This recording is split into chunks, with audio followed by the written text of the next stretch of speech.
សម្រាប់គ្នាយើងក៏ចង់យកធ្វើជារូបខ្លួនឯងបែបនេះហើយទៅដាក់ជា play អញ្ចឹងខ្ញុំឃើញមានអ្នក comment full ច្រើនដែរ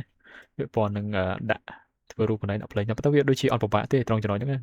បាទតែសម្រាប់យើងនេះអត់ចេះប្រហែលជាពិបាកបន្តិចអញ្ចឹងបើសិនជាអ្នកគ្នាមានព្រមបាទទីមួយយើងធ្វើជា poster បែបនេះមកឧទាហរណ៍តែសំឡេងជីតាអីយើងគួរតែមាន pro មួយឲ្យគេអាចធ្វើឲ្យណាបាទហើយយើង upload រូបខ្លួនឯងចូលមួយហើយយើង copy pro យើងដាក់នៅក្នុង flow AI មកអញ្ចឹងគឺវាកើតជានេះមួយហើយកើតទៅជារូប poster យើងមួយបាទចាំមើលវាចេញមកបែបណាអានេះធ្វើម្ដងហើយតែនេះជាគំរូឲ្យអ្នកមើលអានេះក៏ស្អាតដែរនេះពេលខ្លះ AI វាចាប់ before អត់តន់ច្បាស់ណាវាមានលើវាមានក្រោមអញ្ចឹងយើងអត់យកវាទេបាទនេះអានេះយើងអាចយកបានណាឃើញទេបើឃើញស្អាតទេអញ្ចឹងយើង copy យកមក download យក 2K នេះមួយមកអានេះក៏បានបន្តមកយើងទៅមួយវគ្គទៀតទៅ phono របស់យើងបាទ phono នេះ phono នេះយើងយកតែ plain ទេអញ្ចឹងយើងយក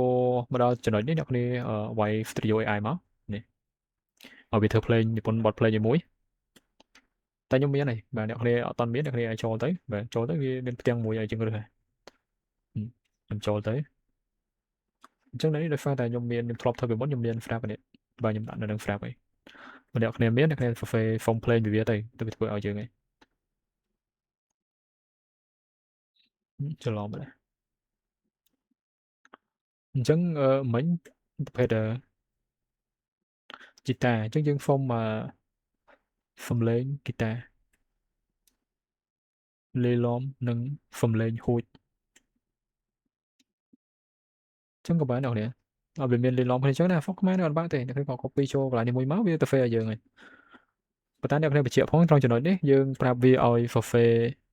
បទភ្លេងយកតែភ្លេងទេយើងប្រាប់ជា Fox ខ្មែរទៅវាទៅ fair យើងហើយបាទនេះឃើញទេចេញមកបែបនេះ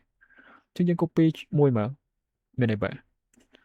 copy មួយយើងយកទៅដាក់ក្នុង phono របស់យើងមក phono របស់យើងពុបមកតោះមកយើងយក style វាមកនេះ style វា copy កន្លែងដាក់ style កន្លែងនេះមួយមកអញ្ចឹងវាបានណាឃើញទេបាទអញ្ចឹងយើងដាក់ឈ្មោះកន្លែងមួយមកដើម្បីចំណាំកន្លែងនេះមកអញ្ចឹងយើងចុចពុបមកអញ្ចឹងវាចេញមើលឲ្យយើងឃើញទេបាទវាឲ្យយើងមើលតែឲ្យយើងស្ដាប់ចាំមើលយើងវាចេញមកបែបណាអញ្ចឹងយើងចុចស្ដាប់មួយមក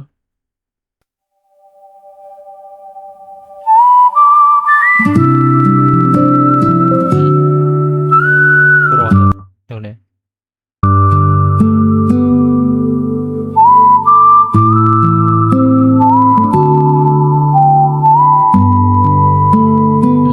ប្រមកគេ